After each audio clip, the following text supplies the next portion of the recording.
Good morning, viewers, and welcome to our economy and politics conversation as we continue our discussions around the economy and policy and investments in this time. We know that, yes, the gradual easing of the lockdown on COVID-19 is continuing for another 2 weeks in Nigeria. But we must continue the conversation of how the industries can reposition themselves to drive the economy. And today our focus is on the gas industry, how it can be repositioned amidst the challenges of the pandemic.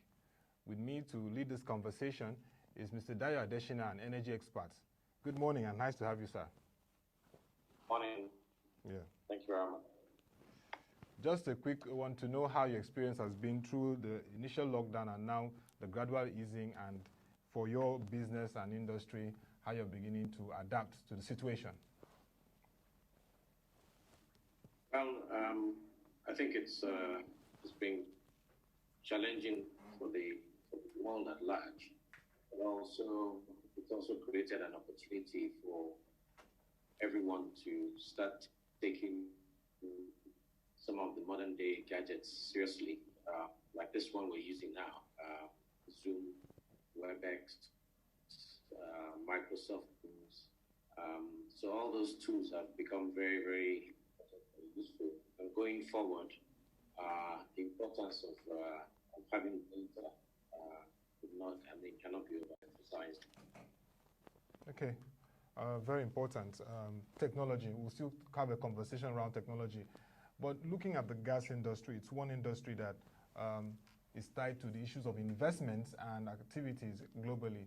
I mean, we look at the global impact. For example, the Canada Liquified Natural Gas project is had to cut down half of its staff. Shell, BP, Major Energy, and also participant in the global gas operations for the first time since Second World War decided to cut its dividend, and is also looking at its petrochemical facility investments, reviewing the activities there. So much is happening globally, and impacts, according to the reports we have, 2% in terms of the impacts globally for 2020, and consumption will also be a challenge. But from your analysis, what would be the impact at this point of the COVID-19 pandemic on the global gas industry as it also affects Nigeria? Well, I mean, as can be seen from a lot of the reports, first of all, cooling oil prices.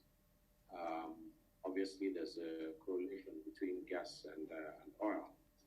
And so the price has tumbled significantly, and there's sort of almost an oversupply in the market, simply because industries are not open. A lot of vessels are floating around looking for where to discharge. Storage is getting filled up. But recently, China started to reopen, and so there's a whole lot of cargoes heading in that direction. Specific to the gas market, as you know, Nigeria is a big player. We have 202 TCF of proven reserves and 600 TCF of unproven reserves. And we also export 22 million tons of LNG. Now, with recently signed 27, additional 8 million tons will be added to that. So we'll be in the 30 million ton range. But globally, that has affected us simply because prices have tumbled, like I said. And so a lot of negotiation and people taking advantage of the situation to sort of try and renegotiate prices. But LNG prices or LNG contracts are typically long-term contracts, 25-year contracts. But with clauses for situations that are unforeseen. So the advantage for Nigeria is that we can now start to look inwards. Yes, we were a gas country with a bit of oil, but we went crazy over the oil. The gas is still classified. I know fossil fuels are not seen as renewable, but luckily, gas, and specifically LNG, LPG, and LPG, in terms of emissions reductions, are very good tools to use. So it's a chance for us to go back to the drawing board, take advantage of this, and start to utilize the gas and replace dirty fuels like diesel and kerosene and petrol. So I'm sure you've heard some of the announcements recently. Like I said, Train 7 for NLNG has been signed. That means there's additional volumes. But more importantly, the gas flare commercialization program, which is a joint venture between the World Bank and the Ministry of Petroleum, looks at reducing the flared gas, capturing that and utilizing it for various things like floating LNG for power. And so it's a chance for us to really take advantage of where we are and use our gas resources. Let me get to the issue of the impact of that gas flare commercialization. I know the work that Mr. Dufereka is doing there in the Ministry of Petroleum Resources, and also about the Train 7, the LNG. Shell said they are committed to capital investment, increase their investments in that Train LNG and 7, which is a good news in terms of investments and shows the confidence they have in that project. If you can give further insight into how that will also incentivize other investments into that project, which could have impact on the economy. So I'm sure a lot of the times we hear the complaints from some of the generating companies that there's lack of gas or there's a disruption due to gas supplies. For the first time, NLNG is now looking at domestic LNG. Traditionally, the LNG has been exported, but now they're looking at domestic LNG. So what that means is that there's more gas available to resolve some of the issues we have. Obviously, we're going to need a regasification terminal that will receive the gas and then move the gas by virtual pipelines, essentially trucking. But again, it's a solution that's well proven. Portugal, all the thermal stations in Portugal have been running for years, 100% on gas from Nigeria. So that shows you the extent of the reach if the right policy is in place and if it's adapted to our local situation. So that is a real game changer, having that domestic LNG now for the country. That way, more industries are able to get gas. We can start looking at auto gas for vehicles. It's a versatile product and definitely even down to agricultural processing. Gas will make a significant impact with that. So that signing of the additional volume means that they can increase also the volumes that will come to the domestic market going forward. Now, when we look at the gas market, it's very important because of the issues of pricing and the issues that it supports, like industrialization, like infrastructures, like power.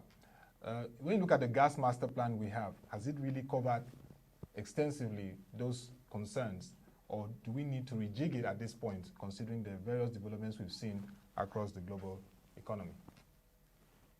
Well, with any plan that you have, you can always tweak the plan to suit your own, to your advantage, to your own local environment.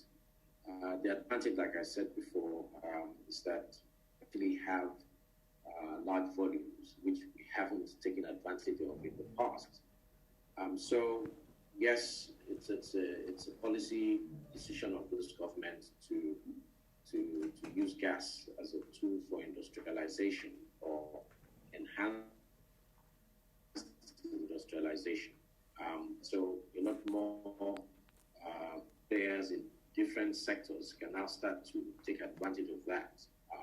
So it's quite important that we look at gas as the catalyst. I've always said that the gas revolution started from when Nigeria started taking climate change issues seriously. It became an advantage for us to be able to use our gas resources to be able to fight climate change. And this is where where we have to that's the start point as far as I'm concerned. Back in 2015, presidents signed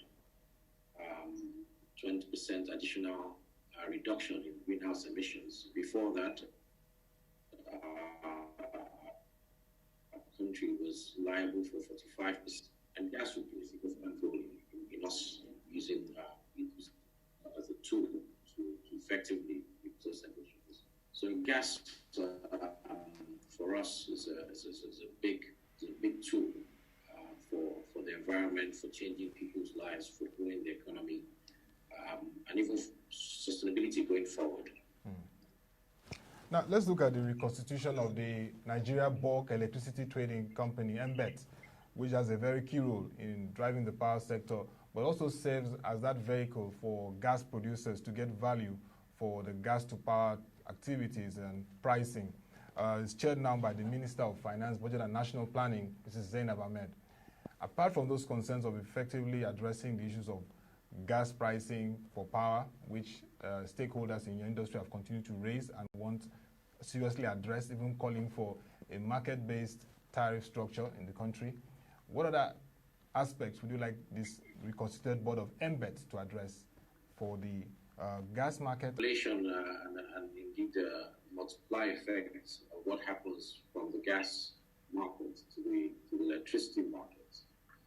I think there needs to be a proper realignment between both sectors. No one would invest in gas if the cost of producing the gas is higher than the ability to sell.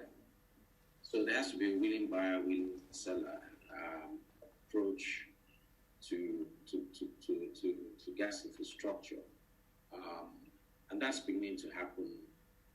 Captive power is also a solution. Personally, I think we need to rejig the entire value chain of the electricity sector. Today, what you have is production or generation somewhere, goes into the grid, national control center, and from there they decide where that power goes. So even if today you generate 5,000 megawatts in Lagos, there's no guarantee that 1,000 megawatts will come to Lagos. That's the simplest way to describe what we have. So we need to be able to marry what we have in the gas sector with the requirements for the electricity sector, have players aligned in both sectors, and you'd see a rapid increase in both the gas utilization and commercialization, and an increased activity in the power sector. So as long as you try and restrict and you don't allow market forces to take place in the electricity sector, you're going to be limited to this 5,000 megawatts that you hear all the time, or 4,500 megawatts. As a whole, you and I in this country generate 13 to 15,000 megawatts from generators running on diesel, petrol. So it shows you the scale of what's required, and it can be done, but there has to be an alignment between both sectors for us to see the progress that we want in this sector.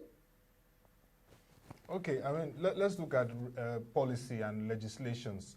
Just yesterday, the Senate said they would take seriously now driving that legislation around local content, increasing local content participation in the oil and gas industry. As a key player in the gas segment, what would you expect to see in terms of legislations to improve local content? How do you describe local content activities so far in the industry? Well, I think local content has always been there. And it's, I mean, you can see the effectiveness of the NCDMB led by Simbi Rabote. Yeah. So it's always been there. You need to enforce certain things. I think monitoring and evaluation are the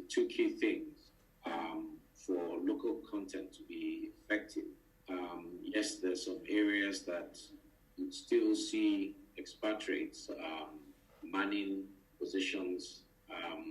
And of course, the law is that where you don't have competent people locally, then the expatriates can take on that role.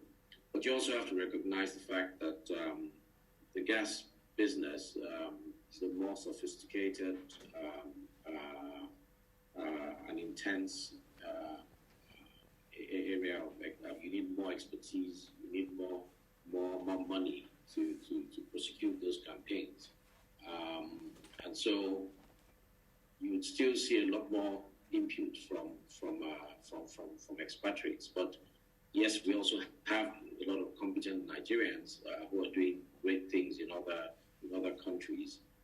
So yes, I mean the local content. I think if you look at the Middle East, Saudi Arabia has taken the most advantage of that, and essentially, I think we're trying to mirror a lot of the things we do in that same direction, where the local companies start to come into their own. And you're seeing that already from people like Seplat and a lot of the marginal field operators who are competent enough to man these offices.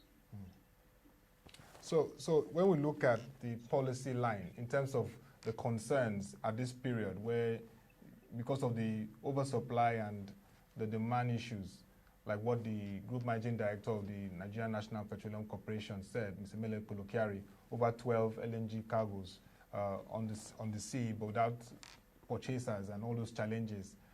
What will you be advising at this point in terms of passing legislations? The Minister of State Petroleum, Mr. Timpre Silva, was talking about what we've been losing to not passing the petroleum industry bill.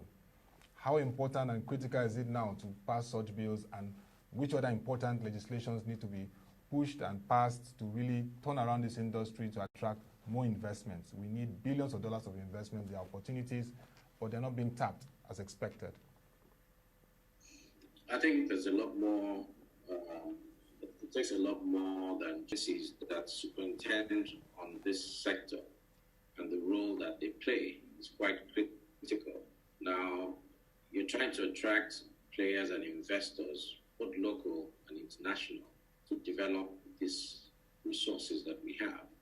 Now, they can only do that if there's market confidence and the right regulatory framework, and there's fair competition between all the players.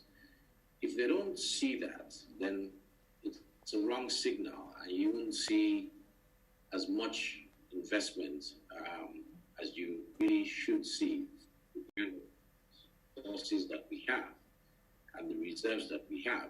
So legislation plays a key role, but for me, more importantly, is also the role of the regulators that superintend on the oil and gas industry. That's a lot more critical, because if that's not clear and there's no market confidence, then you're not going to see the level of investment that you want, no matter what you. So the kind of incentives that you put forward is what would sway someone who's used to enjoying $100 per barrel that has now gone to $30 per barrel to say, okay, I have 5 TCF of gas that I haven't looked at. If I start looking at it and raising funds to develop this 5 TCF, what are the incentives that are there? What role is the regulator playing? What role and what laws do we have that guides my entry into this area? If all the boxes are not ticked, then you wouldn't see as many people as entering from gas, regardless of the attractiveness of the sector. Let's look at the space that you've really leveraged, and of course you've contributed immensely in terms of policy strategy in the country. That's the liquefied petroleum gas. This period, of course, as at 2018, consumption was over 800,000 metric tons per annum in Nigeria, and less than 25%, 1,000 metric tons per annum. Right. Yes. Not 8,000. 800,000, that's what I'm saying. 800,000. Yeah, you said 8,000. That's what I said. No, I was saying 800,000 metric tons per annum as of 2018. Yeah. Yeah. So over 800,000 metric tons per annum consumption in the market as of 2018, and less than 25% of that quantity was utilized domestically and 80% exported, which shows there needs to be a proper balance to deepen the market in Nigeria. And there are other challenges like storage and jetty facilities, infrastructure, amongst others. At this time, considering this challenge we're seeing in the pandemic and its impact on the energy and even the gas industry, as a key player in the LPG market, what kind of incentives or interventions would you need from the policymakers? Because when we look at markets like the US and even Portugal and Spain, we're seeing several incentives and interventions by government engaging players in that space. Okay, so I think my role changed from private sector to government in 2017, soon after the Federal Executive Council approved the National Gas Policy, which has an LPG policy embedded in that. And I also played a role prior to that, heading the Nigerian LPG Association. Yeah. Subsequently, with the policy that we put together, which the government adopted and embedded in that national gas policy, I was appointed program manager, National LPG Expansion Plan, the Office of the Vice President. So, a key aspect is the fact that government supports this industry at the highest levels. There's a ministerial committee which is headed by His Excellency the Vice President on LPG. That shows you the level of seriousness that the government takes. Vice President is the chairman of that committee. The Honorable Minister of State Petroleum is the vice chairman of that committee. A couple of things that have happened, and you mentioned storage.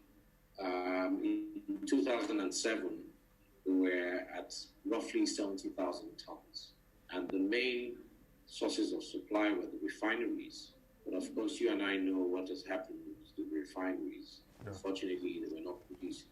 And so the government mandated LNG to start domestic supply. Their terminal is an export-rated terminal, and so all the cargoes produced from that terminal were mostly exported.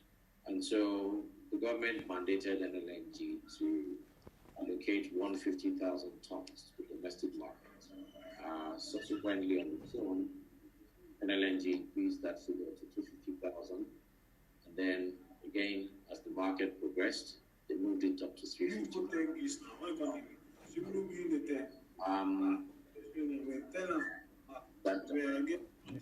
Yes, you can go on, sir. You can go on, sir. Okay, so it's clear that there's a huge opportunity for this country to utilize what we see as a potential 5 million ton market. The resources we have in terms of production today are almost 5 million tons from various sources, from NLNG, from Chevron, from Mobil, and MPDC, marginal field operators. But unfortunately, in terms of the cooking mix, for example, which is the most popular application for LPG, in the cooking mix, LPG is 5%, firewood 60%, kerosene 30%, charcoal 5%. And the government desires to change that 5% to 90% in the next 10 years. So I like the way you started by putting that figure, 800,000 tons, in 2018. But by 2019, last year, the country did 927,000 tons. Although personally, I think it was over 1 million tons if you look at some of the volumes that also came across border from Nigerian Republic. But let's even just take the 927,000 tons. So if you look at where the market is today, from 2007 when it dipped to 70,000 tons to 927,000 tons, that has all been purely private sector driven. You also spoke about terminals. So in the last 2 years, well, back in 2007, there was only one major receiving terminal, which is 4,000 tons by PPMC in Lagos. Subsequently, you've had NIPCO, who started with 4,500 tons and added another 5,000 tons. You've had NAFGAS, which is currently the biggest, who started out with 8,000 tons. This is in Lagos, and added an additional 3,000 tons. You've had Dozy in Calabar with 6,000 tons, and recently just completed or about to complete another 5,000 tons to make it 11,000 tons. You have Stopgap in Port Harcourt, who opened last year with 8,000 tons. You have Matrix in Warri with 6,000 tons. You have Prudent, who opened last year with 6,000 tons as well. And this year, there's going to be at least 4 terminals, depending on COVID, effect of COVID-19. But at least the first 2 should be open this month or next month, depending on, like I said, on COVID. 2 terminals, 12,000, 8,000 in Lagos. Another 6,000 estimated in Warri last quarter of this year, and another 5,000 in Lagos. So we can see, and this is all purely private sector. Haven't seen government involvement and seriousness for this sector. The industry has taken up the challenge, and government is only acting as an enabler to implement the policy and making sure that the private sector players get the fair competition that would increase the investment into this sector and the competition, which ultimately would benefit the end user going forward. Now, for a country of 200 million people, our cylinder population is less than 2 million. And so the government has taken it on itself to inject cylinders and also change the market structure. So today you and I own the cylinder, but going forward, that structure will change where the marketer would be the ones to own the cylinders and make sure that the cylinder gets to the end user. Now, why is this critical? The law as regards cylinders states that 5 years after manufacture, you're supposed to requalify a cylinder. 10 years after manufacture, you're supposed to recertify that cylinder. And 15 years after, you're supposed to scrap completely. Now, you and I know that there are cylinders that are 30 years old in various places. And those cylinders need to be retracted and refurbished. And so the start point for us is to have cylinder recertification and requalification plans. Those need to be in place, first of all, before we can start a cylinder injection scheme.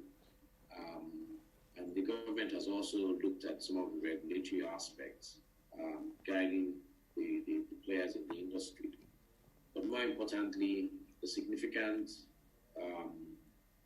key policy achievement is the removal of VAT on domestic LPG. LPG was the only petroleum product that was subjected to VAT in the country, and that has been removed. There's also incentives for players in the industry who want to set up manufacturing plants. And we also have a 5-year plan of the cylinders For the first 3 years, we expect that people will still continue to import. By the third year, we expect a 50-50 importation and domestic manufacturing. And by the end of the fifth year, we're hoping that we can achieve 100% local manufacturing. Although we know that now with COVID, there'll be some challenges, but we're still on course to get to our target of 5 million tons. Okay, sir. I mean, very nice hearing your thoughts on the gas industry. And I really want to appreciate some of the things you've said. You talked about the fact that so far policy has been able to remove VAT on domestic LPG. Is that correct? That's right. You say? That's right. That's correct. Yes, yes. And that is a very laudable incentive and step from the policy side. You've also talked about the need for clarity and an enabling environment from regulators to attract more investments into the gas market, which is very critical. You've also talked about the fact that the NBEDS board, yes, should look at working that nexus between the gas and the electricity markets, particularly emphasizing the need for a market-based tariff. But don't forget that we have a huge population and we also have a market that is driven majorly by the informal sector.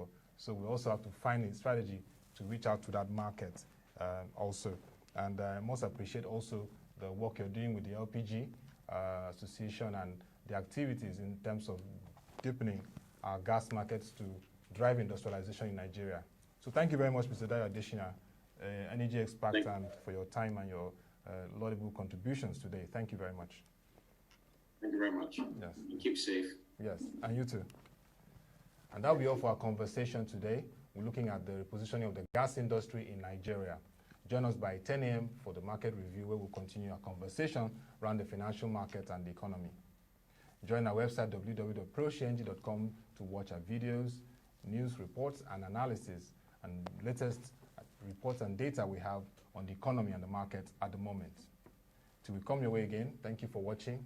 Have a nice time and stay safe.